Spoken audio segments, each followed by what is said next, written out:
Pedro Martins, sou investigador da Universidade do Minho, do Departamento de Física, e vou-vos falar um pouco do trabalho que nós desenvolvemos na área da remediação ambiental. No atual contexto de crescimento económico e populacional, temos vindo a assistir à depleção dos recursos naturais e ao agravamento das problemáticas associadas ao ambiente. Temos vindo a assistir à produção de imensos produtos químicos tóxicos, como por exemplo fármacos e pesticidas, que são poluentes extremamente resistentes à degradação, nomeadamente às conhecidas hectares. Estes químicos, estes poluentes, entram nas hectares e saem das hectares para os rios. Isto torna necessário o desenvolvimento de novos materiais capazes de degradar estes poluentes. Aquilo que nós aqui fazemos é produzir materiais de base polimérica, conhecidos plásticos, onde nós introduzimos nanopartículas ativas, como por exemplo nanopartículas de prata e dióxido de titânio, que têm propriedades fotocatalíticas. Isto quer dizer que estas partículas, quando irradiadas por UV ou radiação solar, são capazes de degradar estes poluentes, tornando poluentes em água ou dióxido de carbono, que são completamente inofensivos.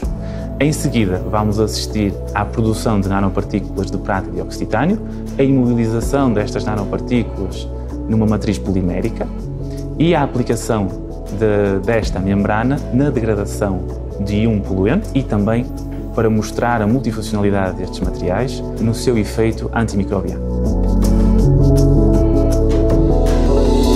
Eu sou o Hugo Salazar, sou investigador do Centro de Física da Universidade do Minho e hoje vou ensinar-vos como sintetizar e funcionalizar nanopartículas de dióxido de titânio com prata. Então, nesta síntese, que é uma síntese de deposição, o primeiro passo é adicionar o precursor de titânio, o isopropóxido de titânio, a um solvente, que é a água. Adicionar primeiro o precursor de titânio a um gobelet e, posteriormente, adicionar o solvente, neste caso, a água.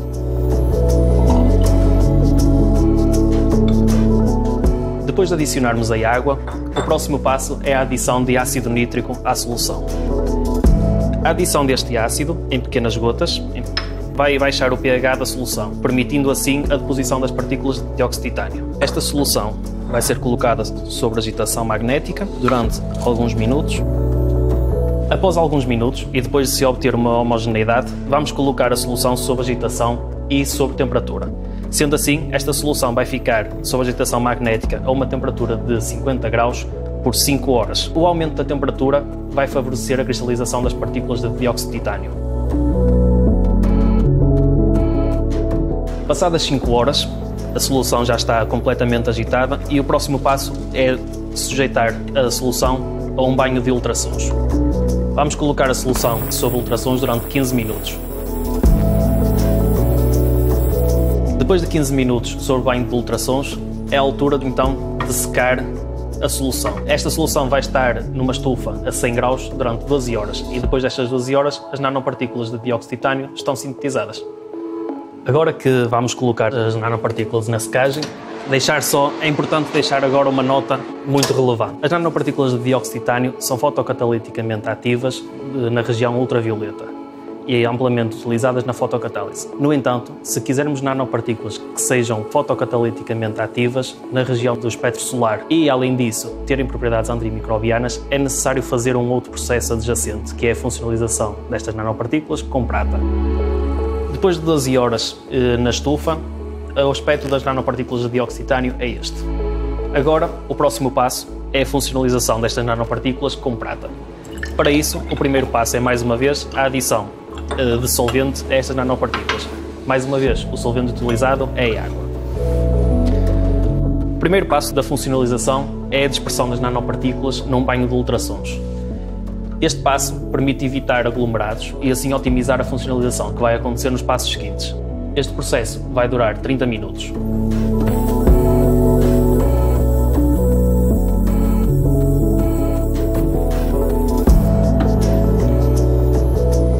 Finalizados os 30 minutos, a solução já tem um aspecto mais homogeneizado e então vamos passar para o processo de funcionalização. Para isso, a solução é colocada sob agitação magnética, mais uma vez, sendo deixada assim durante 10 minutos. Depois de 10 minutos sob agitação, o primeiro passo da funcionalização é a adição do precursor de prata, neste caso nitrato de prata. É importante que este passo seja feito gota a gota para evitar a aglomeração dos íons prata à superfície das nanopartículas de dióxido de titânio. Após a adição estar completa, a solução é sujeita à agitação magnética durante mais 10 minutos.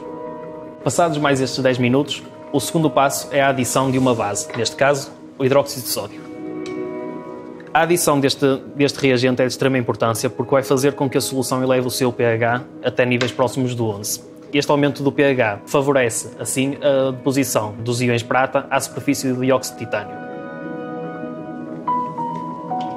É também importante que este passo seja feito gota a gota, uma vez que é importante que o pH suba gradualmente e não exponencialmente.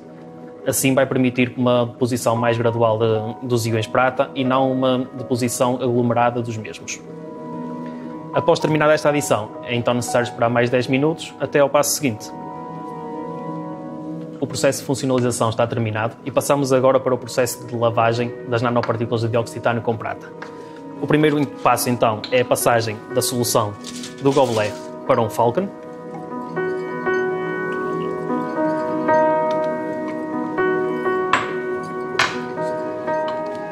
Sendo que esta solução vai agora ser sujeita a uma centrifugação.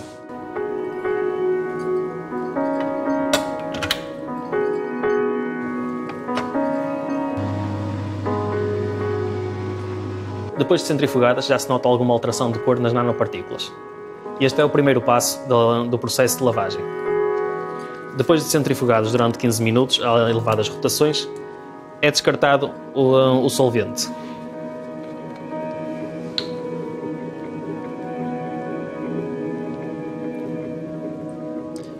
Ficando assim, deste modo, no Falcon, só as nanopartículas depositadas. Depois, é necessário voltar a adicionar um pouco de água para continuar o processo de lavagem. Depois de voltar a adicionar o solvente, é importante agitar bem até garantir completa dispersão das nanopartículas. Tendo já a solução bem dissolvida, vamos voltar a sujeitá-la à centrifugação. Sendo que este passo é repetido mais uma vez, ou seja, fazendo 2 processos de lavagem. Depois de terminados os 2 processos de lavagem, a solução vai ser colocada numa estufa a secar a 80 graus durante 12 horas, para então obtermos as nanopartículas de dióxido de titânio com prata.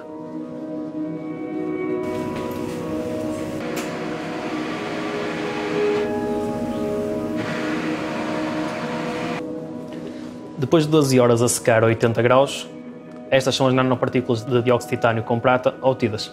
Fica assim então terminada a síntese e a funcionalização das nanopartículas de dióxido de titânio com prata.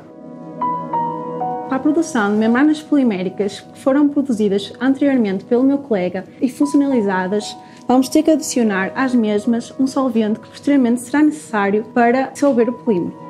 Após adicionar o solvente, vamos selar o gobelé com parafilme para que não exista nenhuma evaporação do solvente. De seguida, vamos colocar em ultrassons para que haja uma dispersão homogénea das partículas na membrana produzida.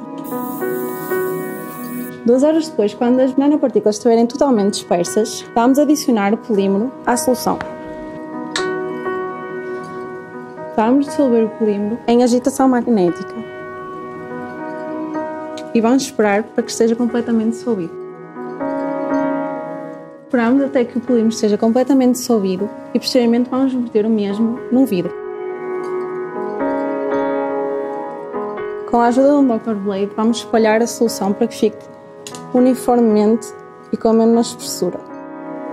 Agora esperamos que seque com a temperatura ambiente para a formação de poros. O resultado final que obtemos é uma membrana porosa com este aspecto. Depois de processar os materiais, é necessário efetuar a caracterização físico-química dos mesmos. Esta caracterização permite-nos conhecer as características mais relevantes de cada material, bem como a influência do processamento nos mesmos, de forma a otimizar o processo numa fase posterior. Assim sendo, apresentamos então uma série de técnicas de caracterização mais normalmente utilizadas, como a microscopia eletrónica de varrimento, que é uma microscopia de alta resolução que nos permite obter informações acerca da morfologia do material, o FTIR, que nos dá a sua composição química, medidas de ângulo de contacto que nos dão a molhabilidade da membrana, a difração de raio-x, que nos dá toda a sua estrutura cristalina, E, por último, as medidas de tensão de formação, que nos dão as informações acerca das propriedades mecânicas que a membrana apresenta.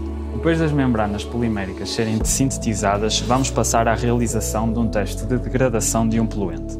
O poluente que vamos utilizar é um corante, o azul de metileno, para facilitar a visualização, mas normalmente os poluentes que usamos são fármacos. Os fármacos são poluentes muito mais preocupantes e com muito mais destaque do que os corantes. A membrana foi recortada e colocada neste gobelet, de forma a que a radiação incida na membrana e ative as nanopartículas imobilizadas. Vamos então inserir a solução do poluente no gobelet com a membrana e colocar um magneto para agitação. A solução é colocada numa placa de agitação debaixo da radiação ultravioleta durante aproximadamente 3 horas.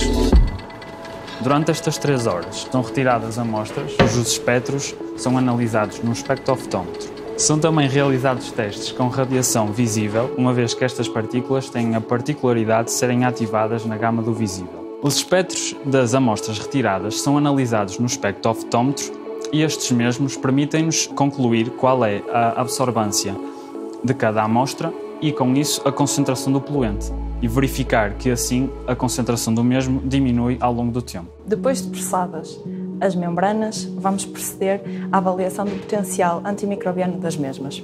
Para isso, há uma série de procedimentos que temos de executar antes de iniciar o ensaio propriamente dito. Quando se trabalha à chama, tem que ser imensos cuidados em relação à possibilidade de contaminações e só podemos fazer isso se utilizarmos tipos de nível de biossegurança 1. Neste caso, vamos utilizar uma gram-negativa de nível 1 e por isso podemos fazê-lo. Vamos começar por fazer um pré-inóculo, que tem que ser feito 12 horas antes de iniciar o ensaio propriamente dito. Neste Erlenmeyer, que foi devidamente esterilizado, eu já coloquei um caldo nutritivo que vai funcionar como alimento da bactéria. Em seguida, vou retirar uma única colónia do estoque em agar que temos como estoque frio. E, posto isto, vou colocar este Erlenmeyer durante 12 horas, como já tinha referido, numa incubadora a 37 graus, com uma rotação numa orbital a aproximadamente 110 RPM. Passado este tempo, temos então uma solução muito mais turva, o que indica o crescimento da bactéria, ou seja, temos a suspensão celular em comparação com a que tínhamos inicialmente. E agora o que nós vamos fazer é verificar qual é a absorvância que temos após estas 12 horas e diluir para a absorvância que necessitamos para fazer o ensaio com as membranas que foram processadas. Para isso vamos ver no espectrofotómetro a 600 nanómetros e vamos chegar à densidade óptica que corresponde a aproximadamente 1 milhão de unidades formadoras de colónias por mililitro. Neste Falcon já temos então a suspensão bacteriana diluída no caldo nutritivo que foi também utilizado no pré-inóculo e o que vamos fazer a partir daqui é colocar em contacto com as membranas que foram produzidas. Para isso vamos fazer um método chamado Shake and Flask, que consiste na agitação vigorosa do Falcon a 37 graus durante 12 horas para promovermos o contacto entre a suspensão bacteriana e a membrana. Vou colocar então a suspensão para além do Falcon com a membrana produzida. Vou também fazer 2 controlos. Um controlo que se refere ao controlo de crescimento, que é para controlarmos o crescimento da bactéria, garantirmos que efetivamente a bactéria cresceu. E para além disso vou fazer então um controlo que já preparei previamente, só com o meio para fazer o controlo da possível contaminação do meio do caldo nutritivo. Ou seja, agora tenho 3 Falcons, um referente ao contacto entre a suspensão e a amostra, um controlo de crescimento e um branco, um Falcon só com o meio. Vou colocar então numa incubadora a 37 graus sob agitação vigorosa e 12 horas depois o que vou fazer é avaliar o crescimento bacteriano e a potencial atividade antimicrobiana deste meu material. 12 horas depois temos então o inóculo propriamente dito, onde a suspensão celular esteve em contacto com o material em agitação vigorosa e o que nós vamos fazer agora é diluições 10 vezes a diluição, ou seja, 1:10, numa placa que contém uma solução salina a 0,9%.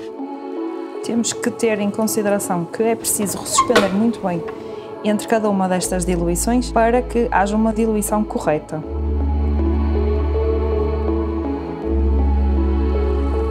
Previamente já identifiquei duas placas de agar, uma placa que vai ser referente ao controle e outra placa que vai ser referente à suspensão que esteve em contacto com a amostra, e vamos utilizar o método da gota para fazer o plaqueamento da nossa suspensão. Este método não é o mais utilizado, no entanto é dos métodos que reduz a quantidade de placas que temos de utilizar e é mais sustentável, de modo que é sempre aquilo que nós preferimos utilizar. Aqui nós vamos escolher 6 concentrações que diluímos, porque são uma concentração mais alta e das concentrações mais baixas, que é para garantirmos, num lado, que conseguimos contar o número de unidades formadoras de colónias e, por outro lado, é para vermos a potencial atividade antimicrobiana do nosso material. Começamos na diluição número 2 e acabamos na diluição número 7. Fazemos 3 gotas sobre o agar, de modo a termos 3 réplicas de cada diluição. Antes de colocar a placa que plaqueamos numa incubadora a 37 graus, para promovermos o crescimento da bactéria que exista em suspensão, é necessário deixarmos secar a nossa placa para evitar problemas de condensação. Tapamos a nossa placa e levamos para a incubadora. A placa fica então lá aproximadamente 12 horas, 24 horas, consoante o tipo de bactéria que estamos a trabalhar, e depois obtemos então placas semelhantes a esta, que neste caso podemos verificar que realmente existe uma diferença entre o controlo e o número de unidades formadoras de colónia da suspensão que esteve em contacto com as membranas produzidas. Depois de contar as colónias, o que nós fazemos é estabelecermos um gráfico que relacione o número de logs com a nossa amostra e o controlo. Acabamos de assistir à produção de materiais híbridos formados por membrana polimérica e nanopartículas ativas. Cada um destes materiais é desenvolvido para ter propriedades específicas e para resolver um problema real, neste caso, a poluição aquática. Este material foi depois caracterizado para perceber as suas propriedades físico-químicas e para o poder otimizar. Além disso, foi também testado como agente antimicrobiano, mostrando a sua multifuncionalidade. Ficou assim provada a sua eficiência e multifuncionalidade, mostrando que é um material que pode ser usado no combate à poluição ambiental.